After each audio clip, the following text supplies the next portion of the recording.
Hi, I want to share some thoughts as fresh as possible, and it's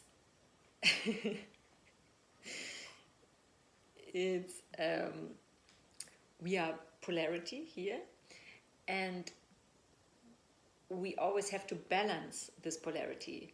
So that is when we go for a while too long into one direction, we need to go into the other to balance it out. We can never be in the middle or stay in the middle. We can be for a while, but it's not possible, I think, here on Earth to stay in this middle balance all the time. We always go from one pole to another, and the more we are balanced, the less we go far into one pole. And if we, for example, focus for a long time into work, we write a book or we proofread a book, we have to go, or I have to go then into creativity, which is feminine, and this focus is very masculine. And to release this focus, when I focus for a long while, I have to go into creativity and to let go everything, my whole entire thing that I am into, to let go. And then I paint, I dance, and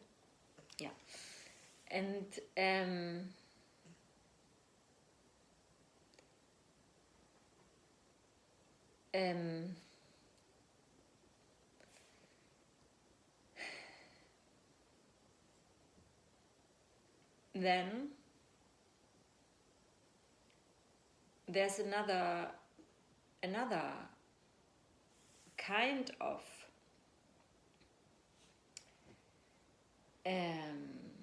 focus, I feel, another kind of focus, which is not this earth plane focus, and this is only accessible through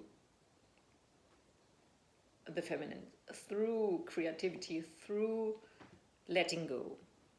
So if I want to connect to the spirit realm, I have to use the door of letting go. I have to go into the feminine door,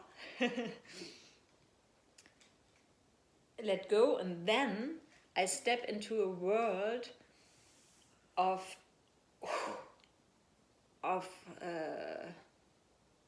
higher focus, you can say, or higher intelligence, a logic that is not from this earth. And what I perceive there, I can then, or when I'm there in this state, I am in the flow, and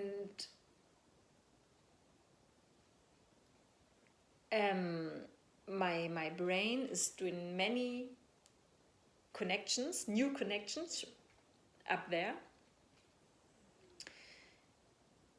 and now I'm not in the flow.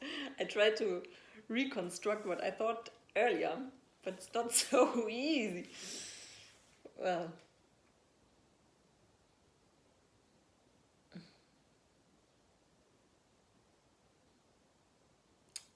but this state, this flow state, is only accessible through creativity or through letting go.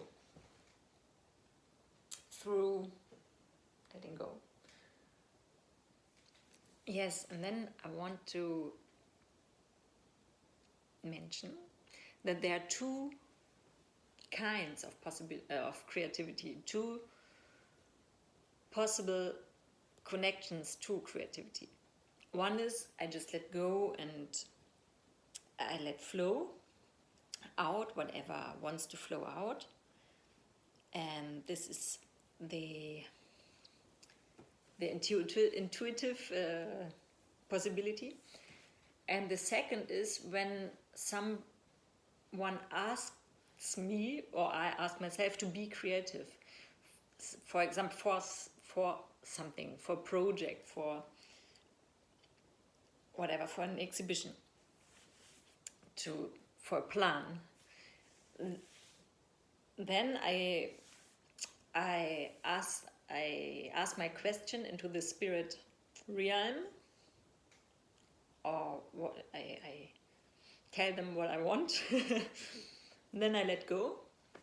I wait, and then in the moment where I'm completely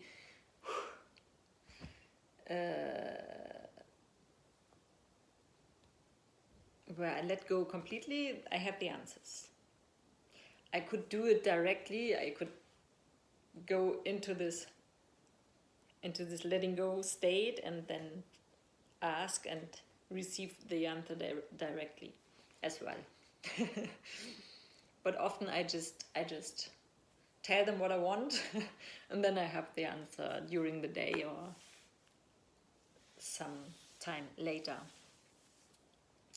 Like an idea like this. Woo! It's there. And it comes when I'm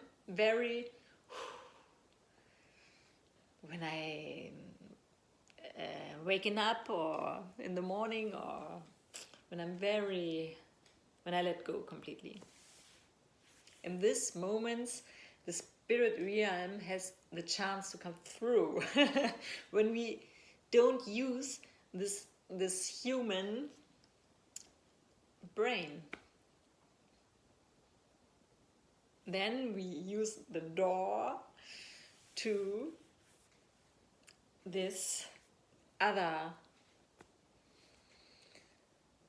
intelligence, this other our higher dimensions. And this is to perceive these dimensions is like a muscle. The more you train yourself to go there, the more you train this muscle to do this.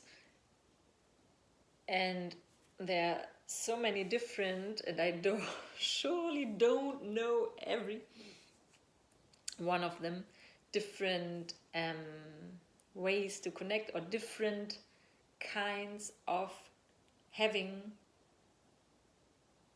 or perceiving something or seeing something up there. So sometimes it's this clear space that opens up, and I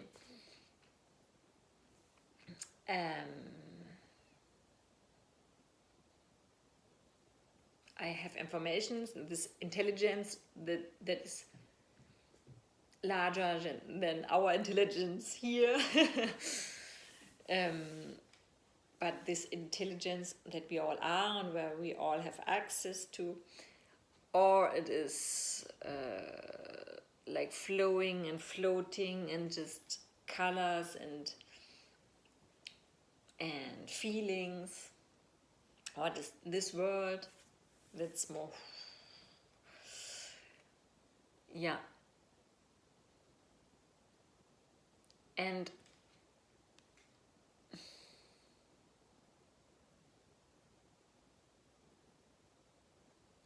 I don't know how it is when you paint, when you're a painter who paints figurative, because you have to stay focused. It must be a mix of both. I don't know. You have to stay focused to really paint what you want to paint. The spoon.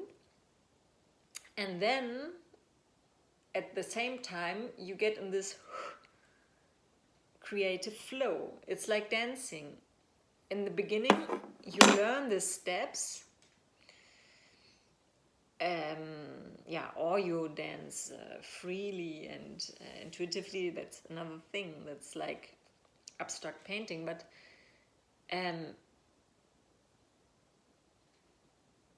you learn the steps when you dance, or the choreography, and then once it is in you, in your body, in your head, you can let go and come into this creative flow, which goes through the door of letting go. And then something happens to your creation. Then there's this frequency of those higher dimensions in your whatever you're creating, in your creation. Yes.